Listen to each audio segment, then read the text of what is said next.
Akademiks. Can't ride no way. You don't want to, celebrate him getting locked up. That's our guy. All right, people. Not gonna lie, man. It ain't looking good for Diddy, man. This looks crazy. Okay. Now, a new article. It's actually a letter. A Dear Sean Combs letter. And basically, this is one of the biggest indictments on Diddy that I've seen thus far. This is a third party who doesn't have money to gain, a third party who isn't suing Diddy, but a person who was a fly on the wall, a friend to one of the victims, Cassie, who basically said she saw it for years, and she was horrified and terrified by the person Diddy was. She wrote a op-ed, a letter, in the through Rolling Stones, and she described in detail why she was so terrified. And she said, hey, one of the things Cassie alleged, one of those nights that he forced her to leave a party to have a freak off on her birthday party, was because I was there and I witnessed what Cassie said happened, and it did happen, no matter if she settled or not. Let me give my account. Now, we all know that Diddy, in one way or another, if he probably paid that $30 million, or some people feel like he paid more, Diddy definitely has now had Cassie sign some waiver that she can't talk about this shit, right? But here's the thing. Cassie's friends could. Cassie's associates could. Now, it's probably some clause in there that says she can't funnel information to them, or, she can't tell them to do it. But these people are coming out on their own. And I think again, I feel like people have realized that the shield has been broken with Diddy. So, I've heard people say, well, if I had told these stories, no one would believe me back then. Damn, I felt like if I said this before, something would happen to me. I think people look at Diddy as vulnerable, which we kind of got to still parse this with knowing that right now everybody and their mama is going to come say something about Diddy, which we have to be vigilant to make sure we're trying to fact check as much as we can, even though, some of these stories are so horrifying and they're so long ago, it's hard to fact check, but we got to make sure we're still trying to keep it on the up and up in terms of truthfulness, right? But now is the time that people feel they could really keep it a bean about Diddy. And we're seeing all of his secrets come to the surface. Now, before I read this article, I remember having this. I told you about Diddy's statement that he put out yesterday, right? And his statement was basically, enough is enough. And he said, for the last couple of years, I've sat silently watching people try to assassinate my character, destroy my reputation and my legacy. Sickening allegations have been made against me by individuals looking for a quick payday. Let me be absolutely clear. I didn't do any of the awful things that have been alleged. I will fight for my name, my family, and for the truth, Sean Diddy Combs. Now, the issue with even this statement in itself is that, yeah, you said people look for a quick payday, but you made the payday quick. You gave Cassie a settlement in 24 hours. Like, once you let people know that you were ATM, if they were going to come forward with stories, of course you're going to have more people come forward with stories. Now, secondly, if you really claim these things never happened, I'm wondering if, in hindsight, he's regretful that he gave a settlement with Cassie, because everything he gave a settlement for is still coming out. More details, more victims. He's losing his companies. People are hesitant to do business with him. So he's getting the ramifications of the Cassie situation, and he supposedly paid her. So don't you think at this point he'd probably be like, man, I shouldn't have gave that bitch nothing. You feel me? Catch me in court with this shit, right? Because him paying made him look even crazier guilty, right? So that was his statement then. But of course, now we have an entire article. And it was done by Tiffany Red. I think that's her real name. Yeah, her real name is Tiffany Red. It says Grammy Award or Grammy-winning songwriter Tiffany Red describes why she was terrified for her close friend Cassie amid physical and sexual abuse allegations against the music mogul. Okay, what the fuck? Why can't I read any Rolling Stones article on this fucking thing, man? Give me a second, chat. God damn.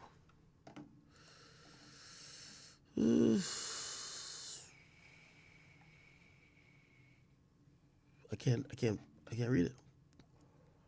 I don't know. I was able to read it on my other computer. Okay, I still got it. Oh, I still got it. All right, man. Hold up. I got it, y'all. Had to go in incognito mode. Got them lacking and shit. Feel me? Yes, sir. Told me I pay for articles. Pay for what, nigga? Anyway, here we go, people.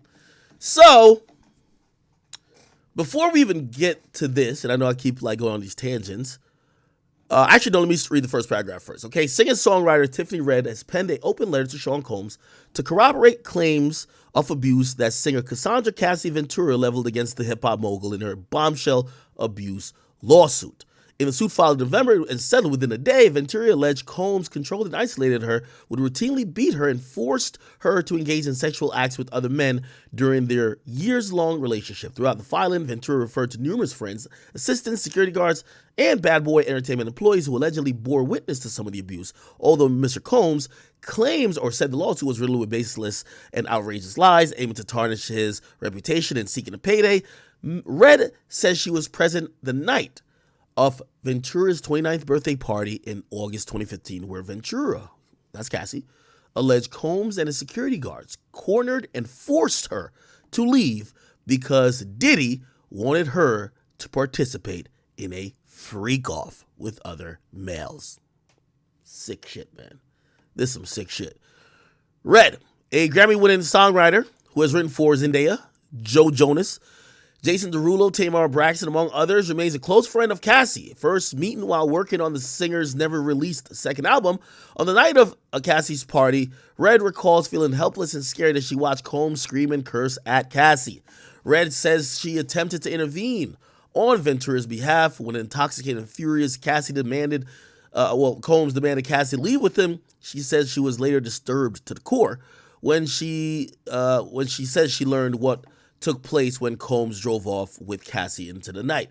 A representative for Combs referred to a previous statement when contacted by Rolling Stone with a detailed list of questions for comment.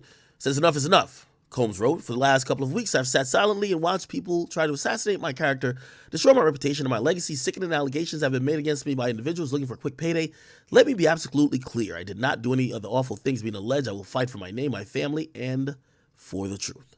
For years, Red has silently supported her friend and even became her manager when Cassie sought to revitalize her career and free herself of Combs professionally in 2019, only for Cassie to learn that her termination deal hinged on a non-disparagement clause. Now, Red is coming forward to tell the trauma of bearing witness to that night and shares her hopes that others will be unburdened in their stories. Here's the letter. Dear Brother Love, I'm stepping forward to recount my experiences as a witness to the events detailed in my friend's Cassandra Ventura, aka Cassie, now settled civil suit against you. I'm breaking my silence, freeing myself from haunted recollections, standing in solidarity with Cassie and standing up for myself. I fear for my safety as her lawsuit alludes to me, but although not by name. I hope that me revealing my identity to the public will afford me some measure of protection. Cassie and I became friends in 2015 while co-writing songs for her album that you never released.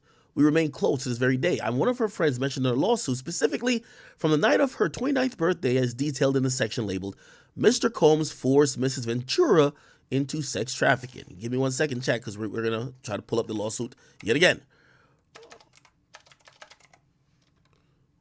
Is it this? Give me 1 second.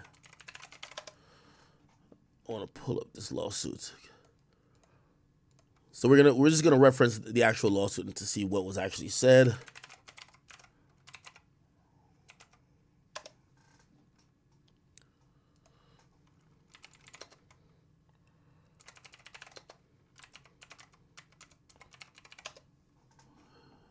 Here we go. Give me 1 second. I'm about to get it right now. Got it. Got it. Right here, people. Here. Okay. Y'all good? Right here. Okay. So we have to go to the section that says Mr. Combs forces Miss Ventura into sex trafficking. Let's go. Mr. Combs. Make sure I can see it. Mr. Combs.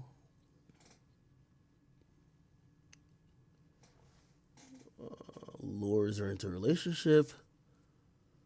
Exerts control. Becomes violent and abusive. Right here. This is where it is. Okay, let's read the lawsuit, then we'll go back to her letter. Within a few months of beginning a romantic relationship with 40-year-old Mr. Combs, the 22-year-old Miss Ventura felt beholden to his whims and demands. While in New York City, Mr. Combs told Miss Ventura that he wanted to engage in a fantasy of his called voyeurism. Mr. Combs said it would turn him on if he saw Mrs. Ventura with another dick. The first time, Diddy hired a man and brought him to his home in Los Angeles. The man, Mr. Combs, and Ventura wore masks and ingested drugs. Diddy directed Cassie to perform sexual acts with this man while he watched. He masturbated while he directed Cassie and the man to do specific sexual acts. The entire encounter lasted days. Jesus Christ, what type of fucking marathon freak-off was this? How many fucking orgasms they was having up in that motherfucking room, nigga? That shit, the stench. The stench.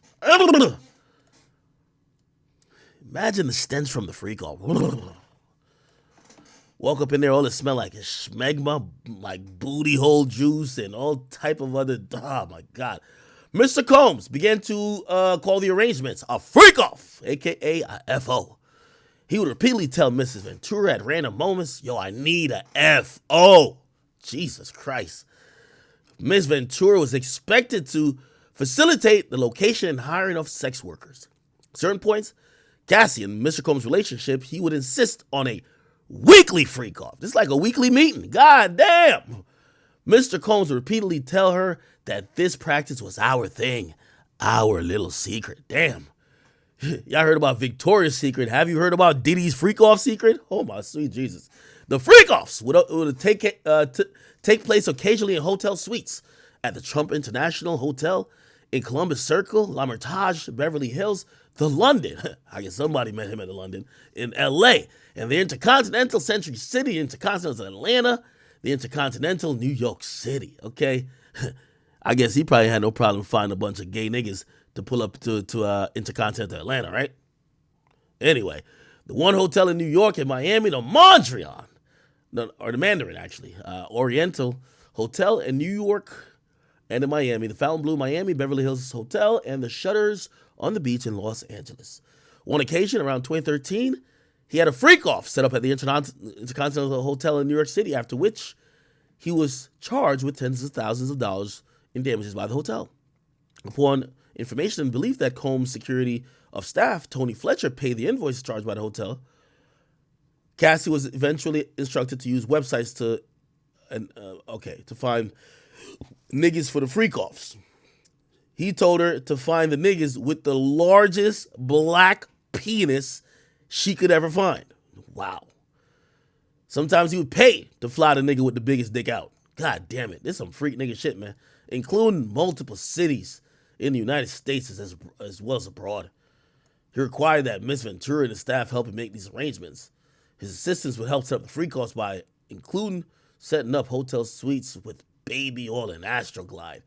You sit on Diddy's bed, nigga, you just slip right the fuck off, nigga. Imagine going to Diddy's room, nigga. That shit like a slip and slide in that bitch. It's freak-off juices and Astroglide, nigga. KY jelly and a bunch of butt lube, nigga. Anal bees are swinging from the rafters. Like, holy shit. What the fuck did Diddy got going on? Astroglide.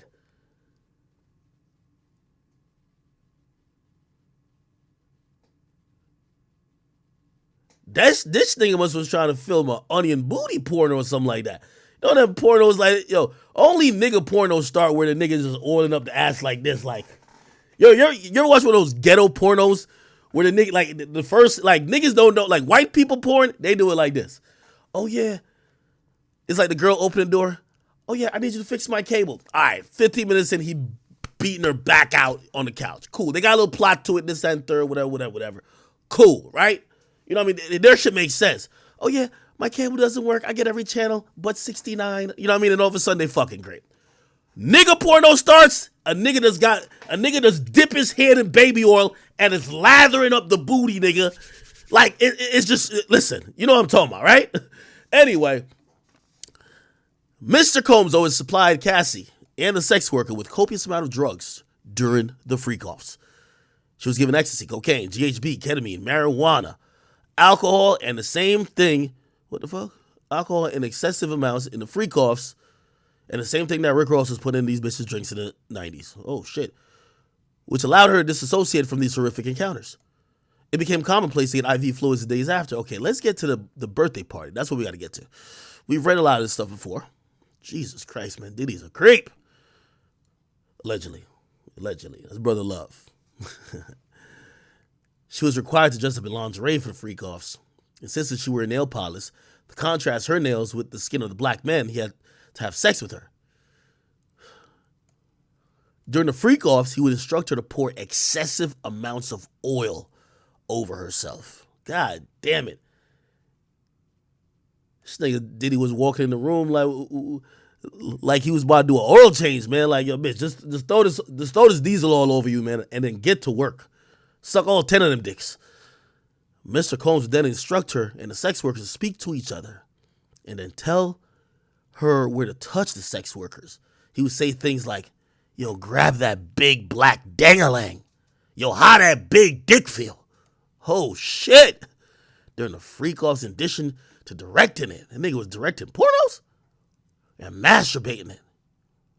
I've always said this is the craziest part about the lawsuit. He's directing it with one hand and whacking off with the other. Multitasking. That's multitasking. Like, yo, I see why this nigga is a billionaire. He could do 5 things at once. He would use his phone. Think about this. He's using his phone, laptop, and a tablet to film. He's directing it and whacking off same time. This nigga is like great. He had to film her having sex with a hired sex worker. He treated the forced encounter as a personal art project. Adjusting the candles. Nah, dim it down a little bit. Okay, right there. Nah, okay. Well, no, we need a scented candle right there. Okay, bet. And he would use the candles for lighting. Imagine Diddy up in the shit like, all right, Cassie, hold on. You put your mouth by his butthole. Okay, got it. While Ms. Ventura quickly deleted any photographs and videos of sex acts if they were taken on her phone, he repeatedly made clear that he retained many of the videos. Okay, all right. Could we get to the part? Damn. Where is it?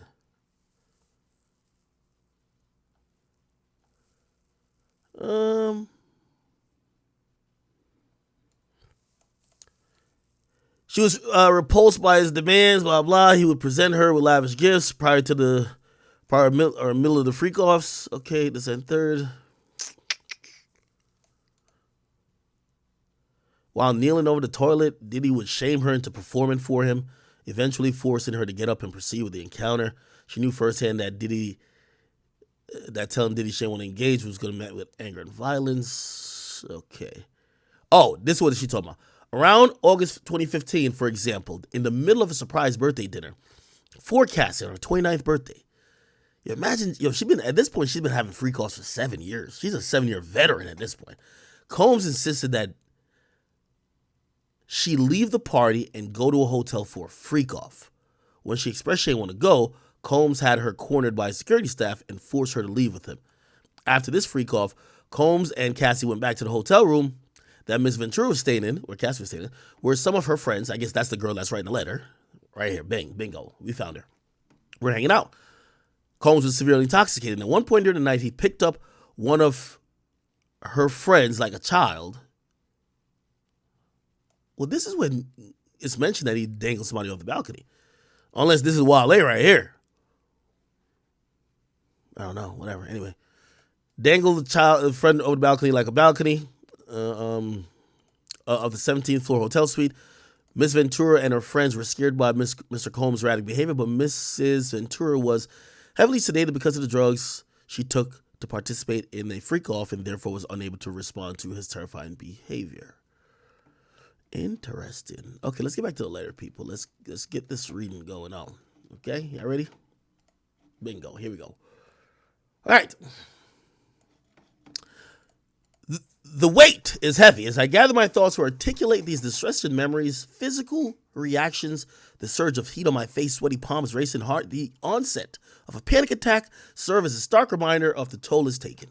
I am traumatized by you, brother love. The burden of vocalizing these experiences should have never been mine or anyone else's. I met you in person first in 2015 at a surprise party you threw for Cassie's 29th birthday at a hotel in Los Angeles. I was at her old apartment before the party with friends in the Wilshire Quarter condos, right down the street from your home. Rushed by calls from your team about her ETA, we were in a frenzy to get her ready without spoiling the surprise. We all piled into a black car service from her place to the party. We arrived at the area reserved for a party at the hotel, and you popped out singing happy birthday. There were many friends, a few famous faces, and cameras recording as we sang. She was definitely surprised. Eventually, we all started to mingle around the room up until that point. I'd only spoken to you once before on FaceTime with Cassie about songs we were working on together. You approached me and introduced yourself saying, "So, you're the one writing all these songs about me?" I said, "Yes." And you stared back and said, "That means she talking to you, huh?" I was uncomfortable because it seemed like you were talking about the more turbulent parts of your relationship. We did a song called Loyal that you didn't like. We were writing about her pain. In the first verse of that song, she sings, "I don't know what's real. I don't know how to feel." And you keep acting like you don't know what you did wrong, trying to get me to chill. Since we ain't been together, I've been on some whatever. She was pushing back in that song. You later came back up to me and said you were playing. I didn't believe you. One of your security guards did something similar. I never met him before either. He approached me and said, "I heard a lot about you, Tiffany. You both creep me out." And this interaction was super intimidating. Felt like you both wanted me to know that you knew who I was and you didn't like how close I was to her. Later that evening, after being at the party, since it started that afternoon, Cassie wanted to go to a karaoke spot called Blind Dragon on Sunset Boulevard with some friends. You were not happy about her leaving. I remember your people hovering around us trying to discourage Cassie from leaving, but we went anyway. You followed us and arrived a little bit after we did. It was instantly uncomfortable. You pulled Cassie out of a private karaoke room. She put her head down and went with you. I followed to see if she was okay, but something was off. When I walked out the room, you had her backed into a corner in the hallway outside the door, and your security surrounded you two as you cursed her out with your hands in her face. She and I briefly made eye contact. I felt helpless. She looked afraid and kept looking down at the floor. I didn't know what to do. I was scared. Karaoke was cut short because you wanted her to leave with you. Cassie asked me and two other friends if we'd meet her back at her place and stay the night. She was stopping at her house first to grab a bag and then going with you. I said yes because I was worried you would hurt her. Prior to this incident, she had confided in me that you were physically abusive. And the way you were in her face that night was alarming to me. I didn't want to leave her alone. When we got back to her house, she kept saying she didn't want to go with you. But you were already on your way to pick her up. One of our friends was packing an overnight bag for her. I'll never forget it. It was the biggest Birkin I've ever seen. Not even Gunna has produced one bigger since. It was blue. I kept asking why. They were packing her stuff if she clearly said she didn't want to go with him. And this person says she always goes. Holy. You arrived at the door and whisked her away. Cassie looked on easy. My bad. I don't know if I can see the whole thing. On easy. I didn't know where you were taking her. Once you left, the person who packed the bag said, "They'll be back. Watch." It was almost like they'd seen this movie before. Holy shit, this is crazy. A few hours later, I was woken up by the screaming. A few hours later, I was woken up by you screaming, "Emotional singing bitch! Where are you?" You and Cassie were back. It was around 3 or 4 a.m. When I walked out of her bedroom where I was asleep, you yelled, "Emotional singing bitch!" Oh, there you are. I was mortified, humiliated, and scared. I realized you were talking to me. You were visibly intoxicated, and so was Cassie. She appeared sedated and very withdrawn. It was the first time I saw her this way. You started screaming at us, "Tell your girl she wants some birthday dick. I flew all the way from Miami. She gonna get this big black cock." Okay, I didn't say that part. I just made it up. You were visibly angry that she didn't want that from you. I was terrified. I said, she doesn't want to have sex with you. Oh, she doesn't have to have sex with you. She doesn't want to. You kept screaming, man, she gonna get this bad boy dick. Take that, take that. All I kept thinking was about how before you came to get her, she was sober, and she kept telling us she did not want to go with you. You left. You two left her place in chaos on a golf cart and drove off into the night. We watched you from her balcony, driving towards your house. I thought you were going to get pulled over and go to jail or crash from being so high. It was like a real-life scary movie. I was terrified for Cassie, completely traumatized. She later told me you made her have a good old freak off, which Cassie described in her lawsuit as an arrangement where you would make her perform sexual acts on other male sex workers that night. The reason you called me emotional singing bitch was because you were listening to the new songs that we wrote during the freak off. Now, Diddy, you need to stop. So Diddy is being an A&R previewing the demos. So this girl's a writer for Cassie. She wrote some songs basically about Diddy because Cassie vents to her about Diddy, and she got to write some real songs for Cassie. Diddy's whacking off with one hand, directing the freak off with the other hand, recording with his tablet, his phone, and his computer. God damn it, this nigga Diddy is a one-man production crew. Anyway, so apparently Diddy was listening to those demo songs in the freak off, right? She says, I'm disturbed to my core by this. It makes me think it must have been songs Cassie hadn't recorded yet that were still demos. I can't begin to explain how it makes me feel thinking about my voice playing in the background of that nightmarish freak off. Throughout my time knowing Cassie, I've seen many concerning instances. There were many occasions where I heard you yelling at her and making threats. Observed her so high, I was afraid of her overdosing at a party you threw for her in Malibu. And witnessed you both get IVs after different nights of partying. Additionally, when I was a part of her management team in 2019, a year after she was able to leave you, I saw you try to silence her by attempting to tie a non-disparagement clause to her record deal termination agreement, which felt unjust. With Cassie bravely sharing her story, I'm finally free to share mine. That night of her birthday and so many others are burned in my brain and have tormented me since. I feel compelled to show up for Cassie and myself and confirm that everything she described in her complaint about what happened that night is consistent with what I experienced. Cassie and I became close while writing songs together for nearly a decade. One of our friends used to call us Tiffandra. Never could I have imagined that this is how it would turn out. The music I helped create for her suffered due to these events, compounding the trauma. It's devastating. I still mourn that time in my songwriting career. Which, by the way, let me just do a pause here. If we're figuring out why, the angle of why she's coming out, she's almost saying she's a little bit of a victim too. Maybe not sexually and maybe not physically, but she was working with Cassie, writing music for Cassie, who was being honest about some of the pain and whatever she was going through with Diddy.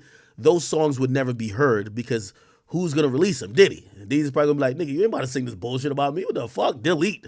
Yo, delete that shit out of Pro Tools, man. Yo, get that shit out of here, man. So she's probably now looking back to say, yo, I did a lot of work that was being suppressed by the person who was the subject of a lot of the music I was creating, right? So this is what it is. Okay.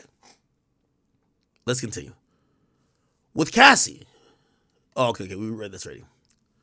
I continue to work through the PTSD, paranoia, and anxiety from these events. Sorry if you can't watch it. It's one of the catalysts for my advocacy for music creatives today with my organization, the 100%ers. Your abuse of power has inflicted ongoing harm on countless individuals, including myself, my friends, and my peers. You're a literal pillar in black music. So many of us looked up to you, Puff. This moment hurts for us too, but no one deserves to endure all this. Puff, it's not right. You're hurting the very black and brown people you say you love and support. It pains me to write this letter to you as a black woman, but when will the cycle of abuse stop? It has to stop. Recent events such as the unveiling of accusations against numerous former record label CEOs and artists for sexual assault due to Adult Survivors Act in New York underscore the gravity of the situation. The systemic issues of rape culture and misogyny deeply entrenched in the music industry pose a real threat to so many people's safety every day in this business. How can we expect meaningful change when senior leadership and superstars face accusations of these crimes? The power imbalance makes it nearly impossible to fight back and terrifying to speak up. But despite that, here I am, standing beside my best friend. There are moments in life when some of us have to face that hard choice of speaking the truth to power or not. This is one of those moments.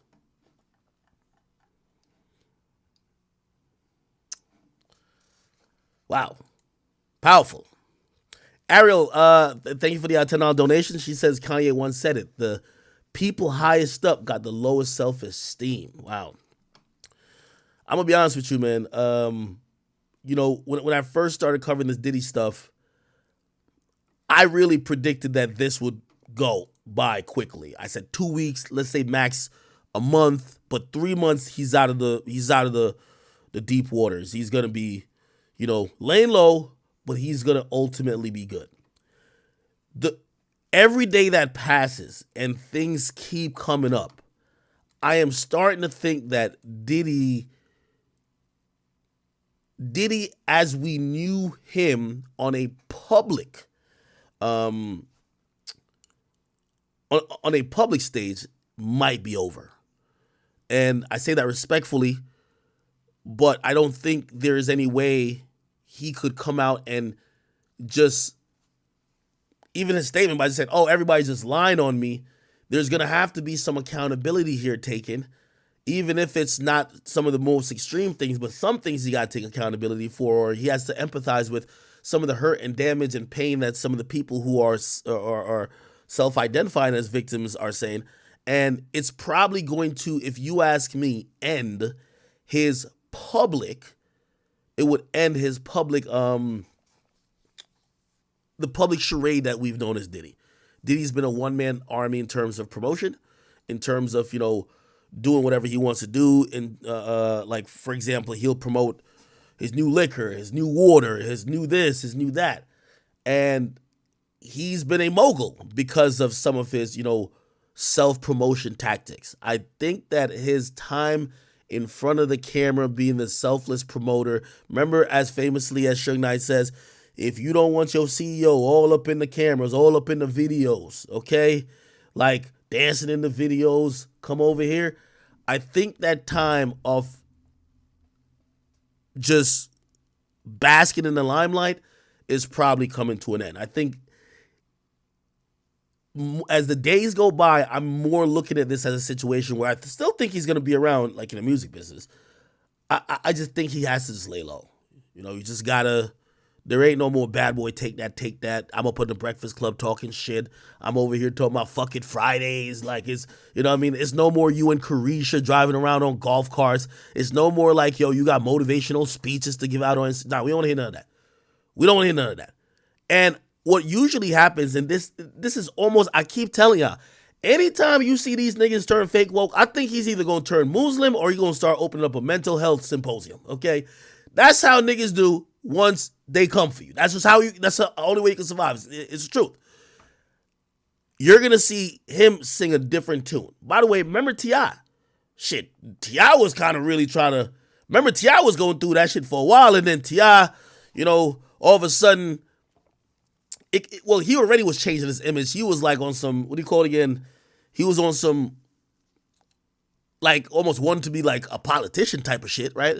Like, hey, I'm like an ambassador or whatever the case is. But T.I.'s image from a couple years ago, fast forward to after those allegations about the multiple women that they would bring into their household and have threesomes with, and allegedly those women claim they were drugged, he has switched up a lot. Or he's tried to. And even then, I don't think he's the same T.I. Diddy, I don't think we'll see the same Diddy again. Okay? Let me see. Tom says, yo, man, it's officially a wrap, bro. Ain't no brands fucking with him. Russell Simmons, obviously, he's an extreme example of, like, say, what happened with T.I., even though I think his lasted way more decades and shit like that. But I think he moved to Bali because of maybe some pending criminal investigations, which is way more serious, right? You know, obviously you have the civil part of it. It was like, oh shit, we're hearing this guy's a piece of shit. Damn, he might have to pay up because he's a piece of shit. It's another thing when they're like, oh, we're going to try to jail him because he's a piece of shit. I think that's where Russell Simmons was at. He's like, yo, peace out. I don't even like America that much anyway. I'm going to Bali to go hang out with the lady boys and the motherfucking monks. I'm out. Peace. I'm going to be, y'all going to catch me doing the little squat like this. And yeah, I'm going to be meditating, niggas. Okay. Peace. Now, we got to be honest. This is now severely fucked up the whole cheat code or understand that we have of the music industry. Okay, people? Check this out. A lot of y'all have this theory that, you know, it's the Illuminati that controls the industry. And y'all used to be like the Illuminati usually forces people to sacrifice their booty hole to get in the Illuminati. Well, if we're going with what's being said about Diddy, that he's gay anyway, right? And he's at the top of the food chain, what the fuck could he have done? Like, if Diddy's getting sacrificed, like, what the fuck could he have done? You know what I mean? He's already gay if that's what they're saying. I don't know if he's gay. I don't know if he's gay at all.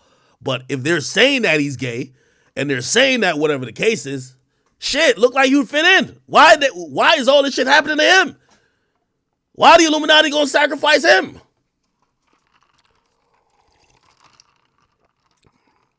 Jyler, I'm not defending the Illuminati, my nigga. I'm saying that when people talk about the Illuminati, they say a few things. It's the most powerful people in the industry, and a lot of them happen to be gay, and the way you get in, you gotta sell your soul, or they gotta fuck you in the ass. Well, nigga, that sounds like some gay shit to me. Some gay Illuminati freak-off? Well, Diddy was having some gay Illuminati freak-offs, allegedly. Why they doing this to him? Who did Diddy piss off? Talon, thank you for the 5. It says, yo, the only thing to drop this Diddy news is Freeform 106 saying, here's Jay-Z's child. Oh, you're saying the only thing that could get, I'm going to be honest with you now. Yo, it's becoming too much now. Like, it's so many allegations that I think people are looking at it like,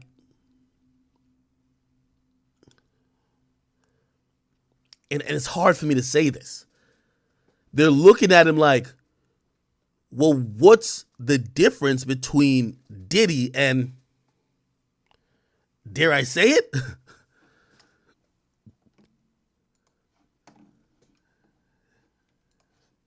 Dare I say it, chat?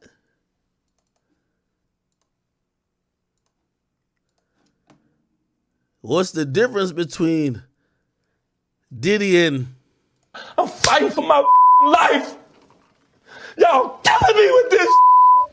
I gave y'all 30 years of my career. Robert. 30 years of my career. Y'all trying to kill me. You killing me, man. This is not about music.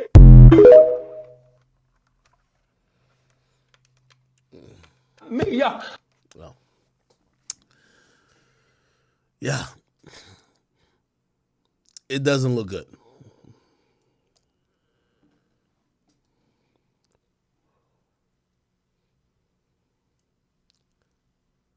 I guess in the 90s it was like thought of as,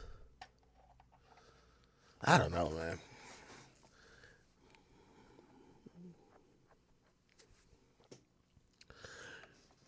Chat, you know what's so funny? Remember a couple months ago, I think it was last year. It was last year, right? When they were trying to act like I co-signed grown-ass men being with 17-year-olds. And they took what I said out of context because I was talking about Kylie and Tyga. And I said, listen, it's odd that he's with her, but we got to be a little bit realistic. There's at times where a 17-year-old dates a 19-year-old. Or let's go into the college structure where there's maybe potentially a age gap of 4 years. And say someone graduates early and she happens to be a freshman and she's 17, she might date a nigga who 20. I don't think no one in that juncture was trying to like, oh, they're trying to be like some with that shit. Ain't got nothing to do with my preferences. Ain't got nothing to do with what I did. None of that. They was trying to create some shit. Yo, I think act like 17-year-olds. Huh? They got Diddy sitting up here with the 17-year-old on his lap. He not even in college. He's like 35. She's on his lap. There's a full-on picture. And all them motherfuckers that was talking about me, off me trying to make an analogy, trying to explain how, yes, it's weird what Tyga did, but not every situation like that would be the same treatment. With Tyga, he might have groomed her. I ain't gonna lie. Nigga was hanging around since she was 15. You know what I mean? This shit pops up online, and you know all them loud talking voices? Mute. Nobody got nothing to say. They all looking around like, what picture? I ain't see no picture. There's a picture with Diddy and a 17-year-old. 17-year-old sitting on his lap? Maybe he was 17 too. Nah, nigga, he was 30-something. He was 30-something? Nah, ain't no picture like, the picture's right here. You sure? That could be Photoshop, man. Man, let's talk about something else, man. Yo, let's wait till all the facts come out. Yo, stop it. You know, this is the new thing everybody's saying. Yo, let's wait till the facts come out.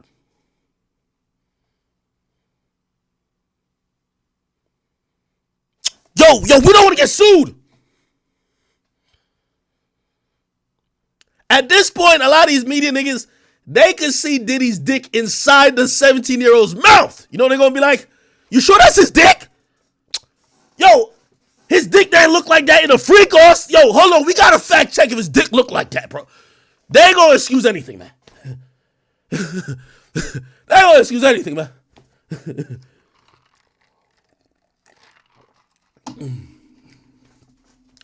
Let's wait till the facts come out. Yo, you ever hear these things? Yo, why you not talking about it? Everybody's making story. Man. As soon as they start doing that, you know what I used to say? You know, my new thing is, oh, you guilty with him too. Any nigga who don't talk about it, I'm looking at all, I'm like, oh, you fucking guilty too. You doing some weird shit. Oh, you doing some weird shit too. Okay, I got you.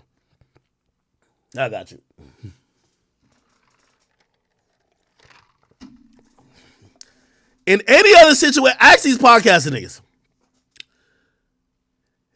Don't talk about Diddy. Let's talk about this. This includes the entire hip-hop culture. Y'all love talking about how the new kids is doing this, doing that, doing this. Let's talk about this. There was a time in hip-hop culture where we could point to many 30-plus-year-old men. Most of them ended up being greatest rappers of all times, moguls, billionaires of the sort. They were all fucking 17 and 16-year-old people or women, and it was known. What do y'all think about that? They don't want to talk about that neither. What? No, nah, wait till the facts come out. Y'all got the birth certificate? You don't got the birth certificate? Nah, we can't talk about it till you get the birth certificate. Nah, you gotta get the birth certificate. Nah, we ain't talking about that one. Nah. What? Nah, we can't talk. Nah, we can't talk about that. You don't got a birth.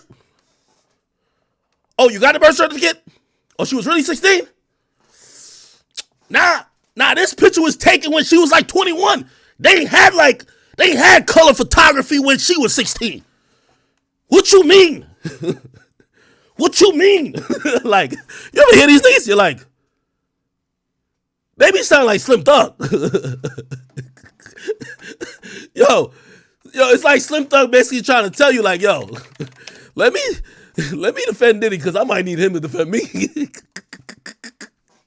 Yo, my nigga Slim Thug, he said, man, fuck what Cassie saying happened to her. Who gives a fuck about the 1,500 freak off she was in?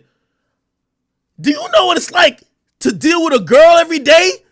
You smutted her out, made her do things beyond her will, and she snitched on you? Man, I can't deal with a snitch. You're like, what? Wait, that's the worst part? That she's... Wait, what? Wait, what? Yo, I ain't gonna lie. Historic. Shit on Drake. Drake is Jewish. He's Jewish. Oh, no, this is a new one he did. Yo, I ain't gonna lie. Slim Thug is a genius. Cassie was with Diddy for I don't know how many years. Every single day, we kissing in the mouth. This nigga made Diddy the victim. Do you know what it's like? Yo, that's like basically, you know what it's like to force your girl to fuck mad niggas, beat her ass all the time, and you did it for decades, and after decades, you think she hold it down? She snitched? Oh, hell nah. My trust is broken. What the fuck? I can't trust nobody else. What the fuck? Mouth, going to sleep together, loving each other, rooting for each other, you know, doing whatever relationships is, sleeping in the same bed. This nigga made it seem like it was all rosy. Trust. You know what I'm saying? Trust. Secondly, now I want this millions. I'm out of there. I'm off that. Now I want millions from you. What does this do to your trust as Diddy? You out of there. You don't believe. Damn, I slept in the bed with a motherfucking 100 nights, man. What the fuck? And they turn it back. Damn. Done had this chick suck off 100 mil prostitutes, and this is how she repays me? Damn. I done found her the biggest cock on the Western Hemisphere for her to suck. And this is how she repays me? Yo, Slim Thug is on one. Trust. Okay. Secondly, bodyguard. This is a thing I'm paying every day. I'm paying you every single day. There's about 3 bodyguards going bad. Like, everybody, hey man, yeah, everybody just quick to tell on you.